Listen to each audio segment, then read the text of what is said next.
띵동. 또 울렸습니다. 새벽 3시 저는 침대에 누워 천장만 바라보다가 베개 및 휴대폰을 꺼냈습니다. 화면이 밝아지면서 그 알림이 또 떠올랐습니다. 읽지 않은 메시지 한 개. 손이 떨렸습니다. 2년 전 남편이 병원 침대에서 보낸 마지막 문자입니다. 아직 한 번도 열어보지 못했습니다. 누르면 정말로 끝날 것 같아서요. 저는 휴대폰을 다시 베개 밑에 넣었습니다. 그리고 눈을 감았습니다. 하지만 잠은 오지 않았습니다. 아침이 되었습니다. 저는 부엌에서 미역국을 끓이고 있었습니다. 오늘은 남편의 제사일입니다. 딸 지은이가 아들 민수와 함께 올 거라고 했습니다. 엄마, 문 열어요. 현관문이 열리고 지은이가 들어왔습니다. 어머니, 안녕하세요.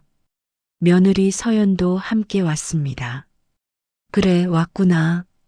저는 일부러 밝게 웃었습니다. 어머니, 오늘 준비 많이 하셨어요? 아니야, 간단하게만 했어. 사실은 새벽부터 일어나서 준비했지만 그 말은 하지 않았습니다. 우리는 상을 차렸습니다. 남편이 좋아하던 음식들을 하나씩 올렸습니다. 나물, 생선, 과일. 아버지, 잘 잡수세요. 민수가 절을 했습니다. 저도 따라서 절을 했습니다. 하지만 가슴이 텅 빈 것 같았습니다. 여보, 마음속으로 불러보았지만 대답은 없었습니다. 제사를 마치고 우리는 거실에 모여 앉았습니다. 엄마, 요즘 어떻게 지내세요? 지은이가 물었습니다. 그냥 뭐, 혼자 있으니까 조용하지. 엄마, 외롭지 않으세요? 괜찮아. 엄마 나이에 뭐. 저는 웃으며 말했습니다. 하지만 지은이는 제 얼굴을 가만히 바라보았습니다. 엄마, 스마트폰은 좀 익숙해지셨어요? 아직 어려워. 어머니, 제가 가르쳐 드릴까요? 서연이 웃으며 말했습니다. 아니야, 괜찮아. 어머니, 요즘은 다들 스마트폰 쓰시는데 배우시면 편하실 거예요. 그래도 내가 배워도 잘 못할 것 같아서 저는 고개를 저었습니다. 사실은 배우고 싶었습니다. 하지만 자꾸 실수하면 애들이 귀찮아할 것 같았습니다. 엄마, 동사무소에서 무료 강좌한대요. 거기 가보시는 게 어때요? 그래. 네. 다음 주부터 시작한대요. 제가 신청해 드릴게요. 지은이가 핸드폰을 꺼내 뭔가를 눌렀습니다. 엄마, 됐어요. 화요일 오전 10시예요. 고맙다. 저는 어색하게 웃었습니다. 저녁이 되어 다들 돌아갔습니다. 저는 혼자 설거지를 했습니다. 싱크대에 쌓인 접시들을 하나씩 닦으면서 창밖을 바라보았습니다. 어둠이 내리고 있었습니다. 여보, 혼잣말이 나왔습니다. 오늘도 무사히 잘 지냈어요. 대답은 없었습니다. 저는 설거지를 마치고 거실 소파에 앉았습니다. TV를 켰지만 무슨 내용인지 들어오지 않았습니다. 그저 소리가 있는 게 좋았습니다. 너무 조용하면 외로움이 더 크게 느껴졌으니까요. 밤이 깊어졌습니다. 저는 침실로 들어가 베개 밑에서 휴대폰을 꺼냈습니다. 화면을 켰습니다. 읽지 않은 메시지 한 개. 그 알림이 또 떠 있었습니다. 발신자 여보. 보낸 시간 2023년 5월 12일 오전 3시 42분. 남편이 돌아가시기 몇 시간 전에 보낸 문자였습니다. 저는 그날 밤 병원 화장실에 잠깐 갔었습니다. 그 사이에 이 문자가 왔었나 봅니다. 하지만 저는 아직도 열어볼 용기가 나지 않았습니다. 여보, 뭐라고 쓰셨어요?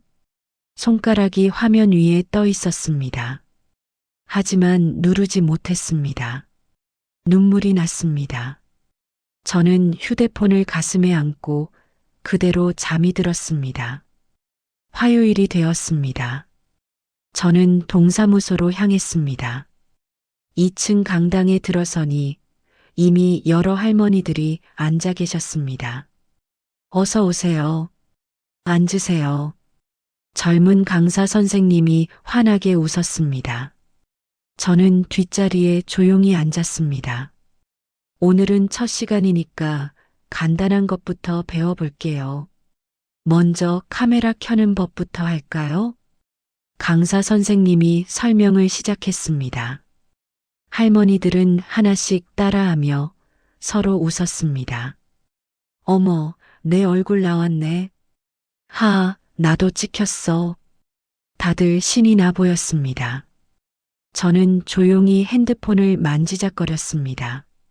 자, 이제 사진첩을 열어볼게요. 여기 누르시면 됩니다. 강사 선생님의 말에 따라 저도 사진첩을 열었습니다.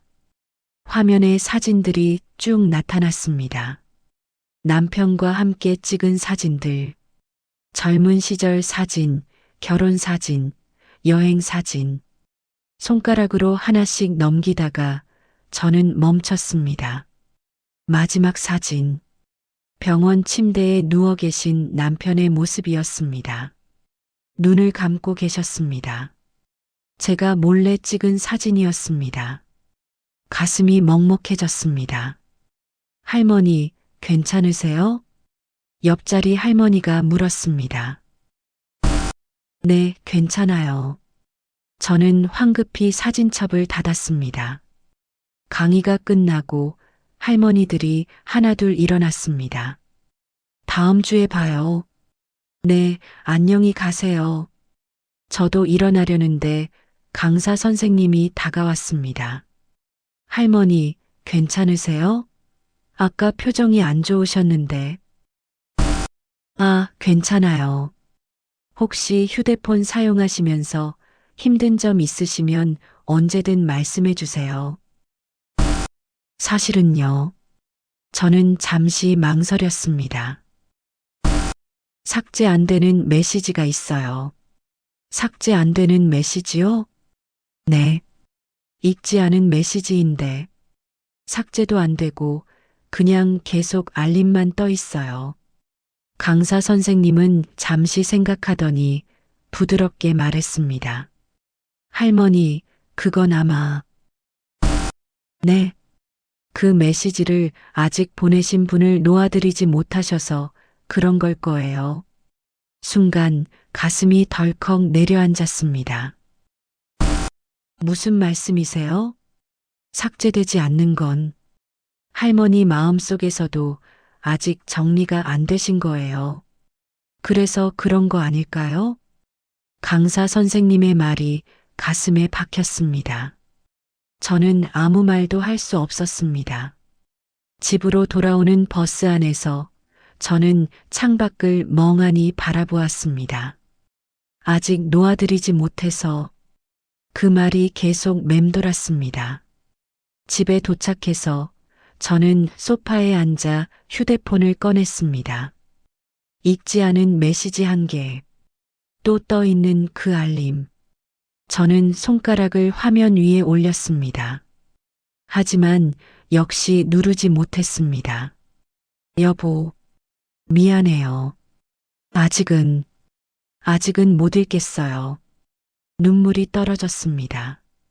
며칠 후 지은이에게서 전화가 왔습니다. 엄마, 이번 주 일요일에 우리 집 올래요? 민수가 엄마 보고 싶대요. 그래, 갈게. 좋아요. 그럼 점심 해놓을게요. 전화를 끊고 나서 저는 잠시 생각했습니다. 애들한테 짐이 되는 건 아닐까? 하지만 손주 얼굴도 보고 싶었습니다. 일요일이 되었습니다. 저는 지은이네 집으로 갔습니다. 엄마 왔어요? 그래. 거실로 들어가니 민수가 소파에서 게임을 하고 있었습니다. 민수야, 할머니 왔어. 아, 네. 안녕하세요. 민수는 게임에서 눈을 떼지 않고 대답했습니다. 저는 쓸쓸하게 웃었습니다. 엄마 앉으세요. 밥 거의 다 됐어요. 지은이가 부엌에서 말했습니다. 저는 소파에 앉아 민수를 바라보았습니다. 벌써 고등학생입니다. 시간이 참 빠릅니다. 민수야, 학교는 재밌니? 네. 공부는 잘 되고, 그냥요. 민수의 대답이 짧았습니다. 저는 더 이상 말을 걸지 않았습니다. 괜히 귀찮게 하는 것 같았습니다. 점심을 먹는데 서연이 말했습니다. 어머니, 요즘 스마트폰 강의 잘 다니세요? 응, 다니고 있어. 많이 배우셨어요? 아직은 잘 모르겠어. 어려워. 어머니, 그래도 배우시면 편하실 거예요. 우리가 단톡방 만들어 드릴게요. 단톡방? 네. 가족끼리 메시지 주고받는 거요. 그럼 연락하기 편하잖아요. 서연이 환하게 웃었습니다. 그래. 저는 고개를 끄덕였습니다. 하지만 사실은 자신이 없었습니다. 단톡방에서 뭐라고 말해야 할지도 모르겠고 실수할까봐 두려웠습니다.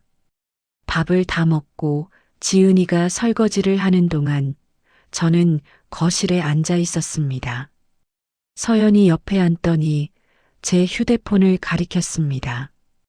어머니, 휴대폰 좀 봐도 될까요? 단톡방 만들어 드릴게요. 그래. 저는 휴대폰을 건넸습니다. 서연이 화면을 이리저리 눌렀습니다. 그러다가 갑자기 멈췄습니다.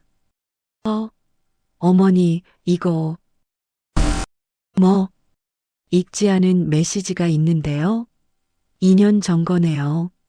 순간 가슴이 철렁했습니다. 그건 그냥 놔둬. 어머니, 삭제할까요? 안 돼. 저는 다급하게 소리쳤습니다. 서연이 깜짝 놀라 저를 바라보았습니다. 어머니, 미안해. 그건 그냥 그대로 놔둬. 네. 서연은 어리둥절한 표정으로 휴대폰을 돌려줬습니다. 저는 휴대폰을 가슴에 안았습니다. 손이 떨렸습니다. 저녁이 되어 저는 집으로 돌아왔습니다. 현관문을 열고 들어서니 너무 조용했습니다. 불을 켜고 거실을 둘러보았습니다. 텅 빈 집, 저 혼자뿐입니다. 저는 소파에 주저앉았습니다. 휴대폰을 꺼내 그 알림을 다시 바라보았습니다. 읽지 않은 메시지 한 개. 여보, 혼잣말이 나왔습니다. 당신은 뭐라고 쓰신 거예요? 대답은 없었습니다. 저는 눈물을 흘렸습니다. 보고 싶어요. 정말 보고 싶어요. 며칠 후 지은이에게서 문자가 왔습니다. 엄마, 가족 단톡방 만들었어요. 들어와 보세요. 저는 문자를 누르고 단톡방에 들어갔습니다. 화면에 여러 메시지가 떠 있었습니다.